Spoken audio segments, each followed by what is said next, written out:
एक पुराने गांव में एक बड़ी सी वीरान हवेली थी। लोग कहते थे कि वहां एक औरत की आत्मा रहती है। उस हवेली का नाम सुनते ही लोग डर जाते थे, वो वापस आ जाएगी। एक दिन शहर से आरव और उसकी पत्नी नंदिनी उस हवेली में रहने आ जाते हैं। हाँ आरव, लेकिन थोड़ी नंदिनी अजीब को सी हवेली लग रही बहुत पसंद आती है, अंदर चलते हैं। लेकिन गांव वाले बार बार कहते हैं ऊपर वाला कमरा मत खोलना। पहली रात नंदिनी को घुंघरू की आवाज सुनाई देती है। वो धीरे धीरे उस बंद कमरे की तरफ बढ़ती है। दरवाजा अपने आप खुल जाता है। अंदर एक पुराना शीशा और नाचने वाली की तस्वीर होती है। अगले दिन से नंदिनी बदलने लगती है। वो अकेले में नाचने लगती है। उसकी आवाज बदल जाती है और एक दिन वो कहती है, मैं वापस आ गई हूं। आरव डर जाता है। वो एक पंडित को बुलाता है। पंडित बताता है, इस हवेली में एक नर्तकी की आत्मा है जिसे धोखा देकर मार दिया गया था।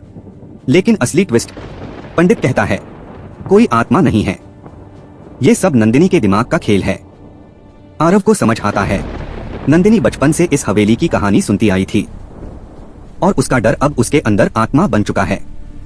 आरव नंदिनी को उस कमरे में ले जाता है।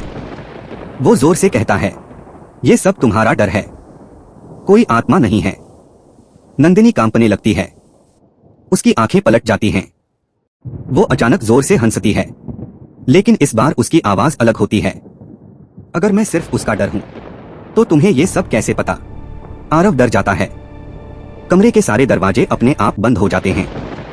शीशा अपने आप टूट जाता है और फिर नंदिनी धीरे धीरे हवा में उठने लगती है। अब सच सामने आता है। वो आत्मा सच में मौजूद थी। वो सिर्फ नंदिनी के दिमाग में नहीं, बल्कि उस हवेली में कैद थी। आत्मा बोलती है, मुझे न्याय चाहिए। अगले दिन गांव वाले हवेली के पीछे खुदाई करते हैं। वहां एक पुरानी लाश मिलती है।